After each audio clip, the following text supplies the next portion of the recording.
that most of you from Africa, we have chiefs in almost every country in Africa, I think. They are chiefs or kings, various degrees of importance or authority. Now, the chief is absolute. The chief there's such thing as deputy chief or vice chief. Is a chief and nothing else. The chief makes decisions and everyone follows. No, so we're coming from that tradition. Now, Malawi, for example, as I said in my lecture, we became independent in 1964. Immediately, by September, we became independent July 6th. By September, there was a crisis and the dictatorship started. 3 months after independence. For 30 years, we had a dictatorship. Democracy came back in 1994. It's only 20 years now. We're trying to build democracy. And it's difficult. In our own country, Nigeria, started very, very well. But you know what happened? The history of the 3 big states, with the North, the Hausa dominating the rest of the country, always sending a prime minister always from the North. It led to that coup revolution whereby Nigeria was divided into 21 states and then 36 states and the federal territory. Now there's a little bit of semblance of democracy. So there'll be democracy in Africa, but it will have a hard time because I think the seeds of democracy will take a long time to grow. But even in this country, I mean, look how it is with all the constitutional cases, First Amendment cases, equal protection cases. They're going on and on and on. The whole civil rights thing, almost 150 years after adoption of the American Constitution, there are also issues of democracy, issues of certain people having access, and every other country in the world. So democracies are difficult, but as I said, democracy is a process. We'll never achieve perfect democracy. We'll go on trying and so forth as situations change. Now, the gentleman has 3 questions. No, I was not lamenting the loss of money from the donors. I was simply stating a fact that at the moment, because of the Cashgate situation, the donors left, and they left me with 40% to find somewhere. I have to find 40% of the budget to run the country. And it's not easy. But what I've said is that within 5 years, I've embarked on massive attraction of foreign investment. Within 5 years, I want Malawi to be self-sufficient in the sense that we'll become, instead of an importing and consuming country, we'll become an exporting, production and exporting country. We need to sell more. That's the only way we're going to get away from this dependence. And we're working very hard with foreign capital, but also domestic. On the issue of, let me jump to the 3rd question because it's related to this one, the issue of Malawi's role within SADC. I didn't mention just for lack of time, but we play a very important role in SADC. When I took over, Malawi was chairman of SADC, 1 year it rotates. We played a very important role in SADC. We play a very important role, for example, in the Congo. SADC, Malawi sends troops. In the Congo, Malawi, Tanzania, and South Africa.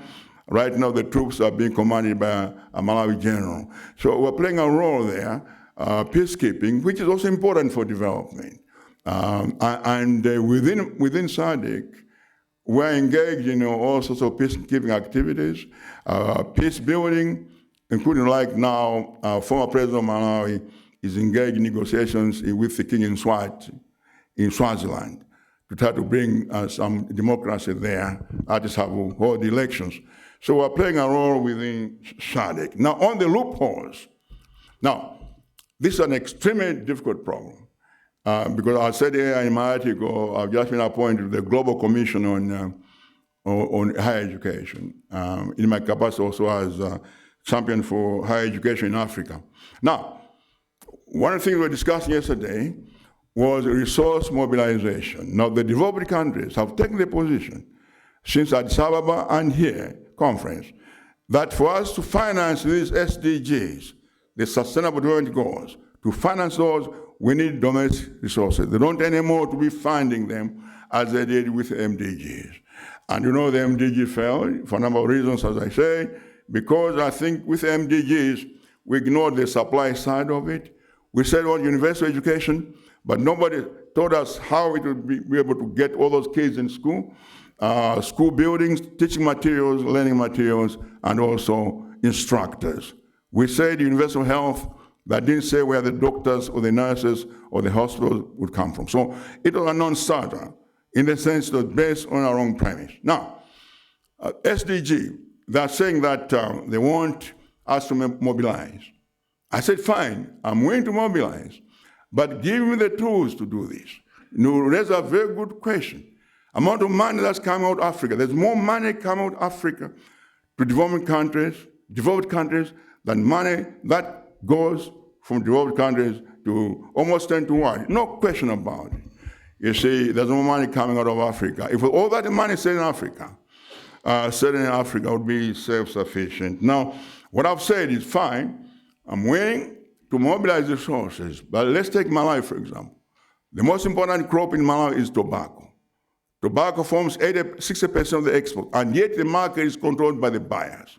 Philip Morris, Alliance, United, they decide how much they're going to buy and what they're going to pay. Tobacco is the only commodity in the world that's not subject to an international commodity agreement. The way, for example, coffee, tea, cocoa, tin, copper, all these commodities are. Tobacco is not. So they decide how much. This year they bought only half of the tobacco, and then they ignore the rest, and have absolute no power. Now, the second important income earner is uranium.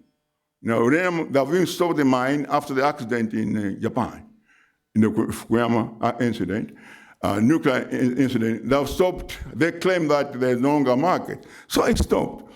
I have no control over that. Now, I'm saying, fine. Coming to your question, which is important. I say, okay, fine, I'm willing to mobilize resources, but help me to stop the flowing of money out of Malawi to all these countries through either illegal activities, like transfers, Mickey Mouse type of stuff, or some fairly legal, like transfer pricing, for example. Now, if you can control transfer pricing, such as commodities do not actually move to other countries, if you can do that, I'll be able to have enough resources, and therefore I'll be able to finance these activities using domestic resources. Assist me in that, money laundering, proper taxation, all these things. We do not have expertise. But in other areas, for example, minerals. We're moving into minerals now. Malawi has lots of minerals, uranium, niobium, rare earth, gold, and so forth. But here, you see, we don't know how to handle these extractive industries. We don't have the experience. The market is controlled by these people. They come and take products and say they're testing them. Some of them have been testing for the last 20 years, and with no results. When are they going to stop testing this thing? You see, we don't know what they're doing with them. So it makes you completely powerless. The same with oil.